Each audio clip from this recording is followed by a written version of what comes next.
E aí galerinha do Rancho de Luz, tudo bem? Aqui é o professor Renan e hoje nós vamos começar uma série para falar e conhecer um pouco mais sobre o nosso folclore, né? Esse folclore maravilhoso que nós temos, rico e que pouco a gente sabe.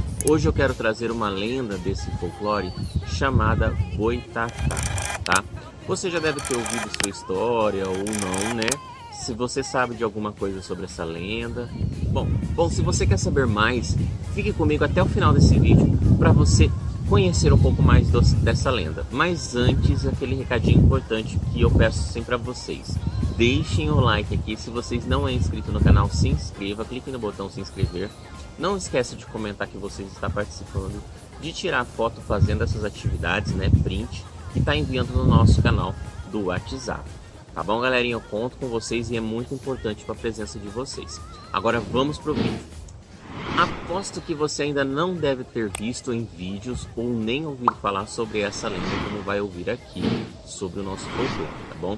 O folclore brasileiro, o Boitatá é uma gigantesca cobra de fogo que protege os campos, né, contra aqueles que incendeiam, né, que vão praticar a queima.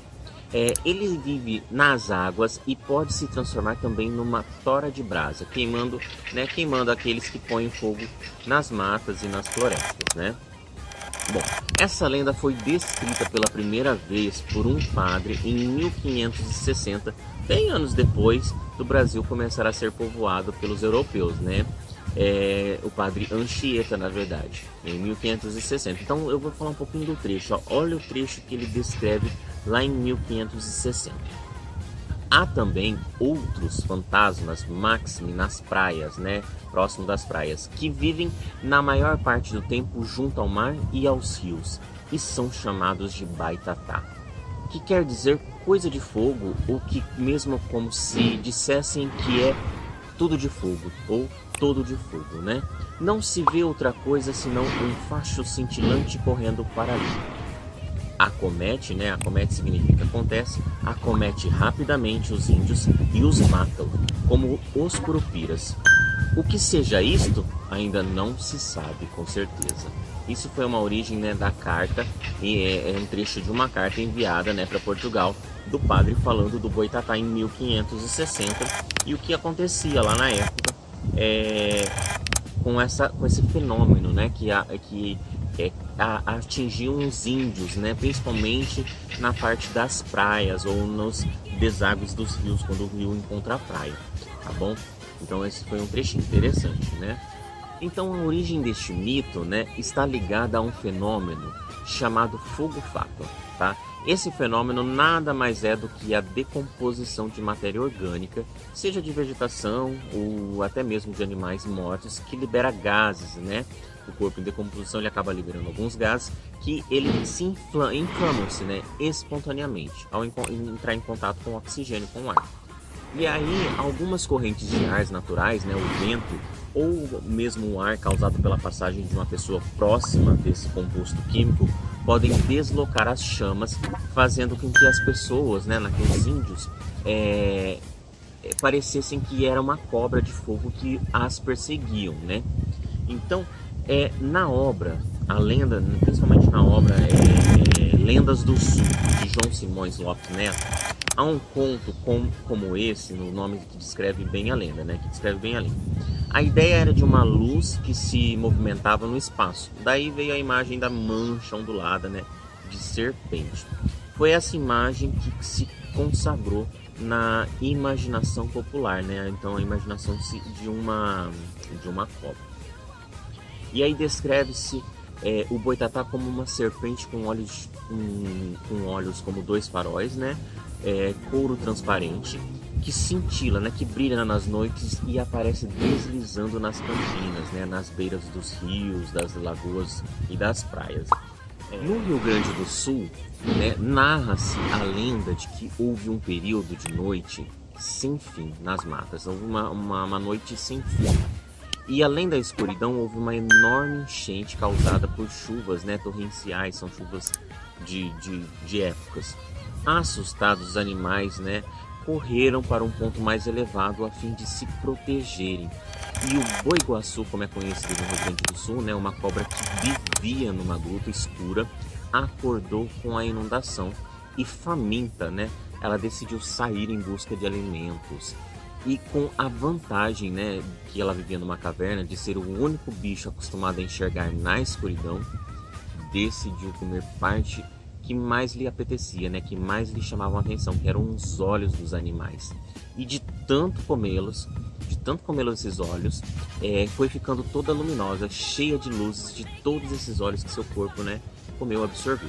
E aí seu corpo transformou-se em ajuntadas pupilas serritilantes, bola de chama, clarão, boitatá, como é chamado, cobra de fogo, né? Ao mesmo tempo, a alimentação farta acabou deixando a Boi-Guaçu muito fraca e ela morreu e reapareceu depois nas matas, né, serpenteando, luminosa, né?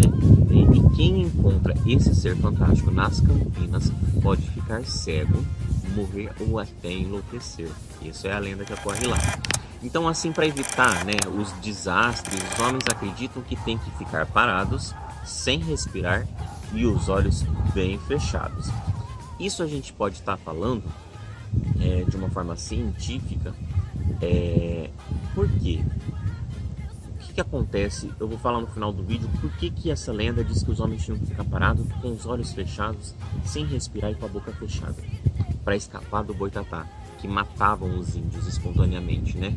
Acometia os índios e matava. Vou explicar uma visão científica para provar, né? Para relatar isso sobre essa lenda. Mas ainda hoje essa lenda folclórica impressiona muitos adultos, crianças, e sendo citada inclusive como personagem de destaque em várias obras contemporâneas, né? Que são obras mais modernas, são livros modernos, histórias mais modernas.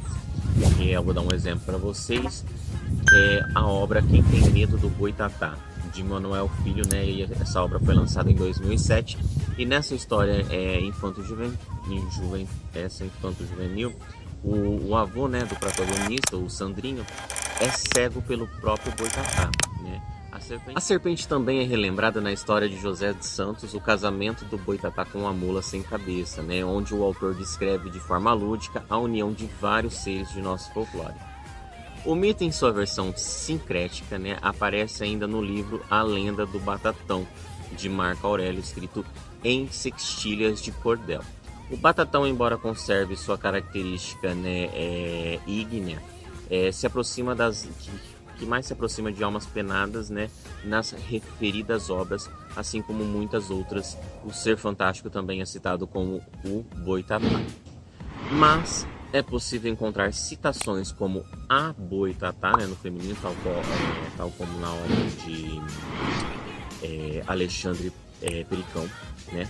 O que cita um trechinho, o Aná, um curumim entre muitas lendas, né? O trechinho não, o trabalho dele, o Aná, um curumim entre muitas lendas, em que a serpente também comedora de olhos é descrita de um jeito bem contemporâneo, com citações até divertidas, como um trechinho que ele fala: mas ninguém até hoje, e isso é o mais espantoso de tudo, conseguiu colocar uma foto sua na internet. Apesar do tamanho gigante, a serpente é tão discreta que só conseguem vê-la aqueles a que ela mesma captura, né? Então, tem muitos trechos, muitas obras aí que eu citei, que vocês podem estar pesquisando, lendo sobre essa lenda em questão do boitatá. E agora no finalzinho aqui quero analisar com vocês a questão mais olhada do modo científico, né? Por que o boitatá, né, chamado de fogo fatos pelos cientistas, que é o que mais chega próximo, por que da lenda, né, uma representação dessa lenda, como que acontece o fogo fato, né? Então a matéria orgânica se decompõe, os índios achavam incrível e achavam de outro mundo o fogo serpentear, né? Andar serpenteando em cima de rios, lugar onde não tem como pegar fogo ou na beira de rios molhados, onde a madeira é toda molhada e o fogo começava instantaneamente do nada, sem ser causado por nenhum fenômeno, né, assim, que eles praticavam, né, que era para acender fogos.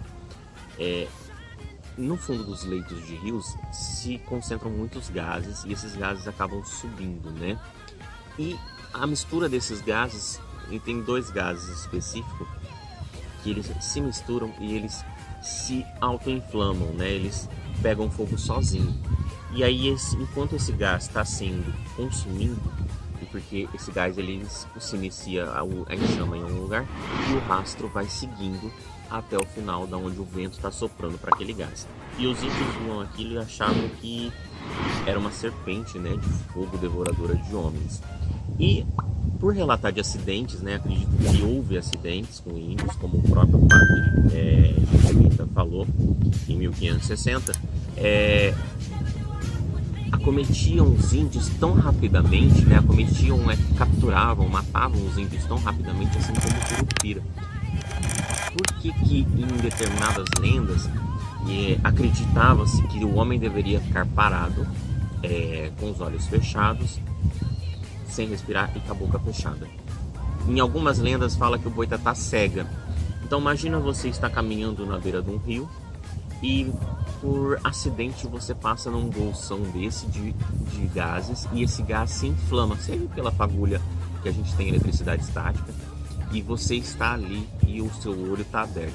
Na hora que explodir, vai explodir no seu rosto e normalmente vai cegar você por causa das queimaduras, tá? Vai criar aquele fogo que vai entrar no seu olho, o fogo.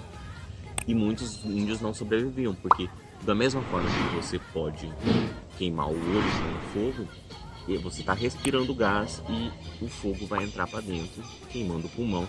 E assim muitos índios morriam de forma tão rápida, né, que a pessoa não consegue ficar 2, 3 minutos sem respirar. Então era o tempo que matava, porque queimava o pulmão, o índio não respirava mais. E aí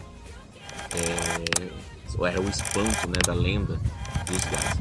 Acredito que devido a esses acidentes se surgiu e foi se criando essa lenda da questão do boitatá, de ser uma serpente de fogo, de ser uma serpente que mata e tá tão rapidamente, né, os índios, e cega também.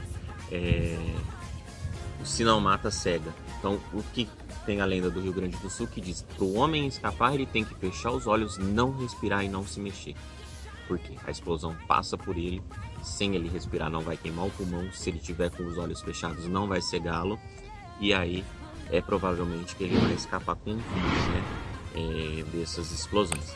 Essas explosões aí de fogo-fato, ela é cientificamente comprovada, tem até algumas, são raras, mas tem imagens, vocês podem estar pesquisando na internet, tá? Fogo-fato, e são impressionantes, são bem mágicas, vamos falar assim, são fenômenos da natureza que a gente não compreende muito bem e tenta entender.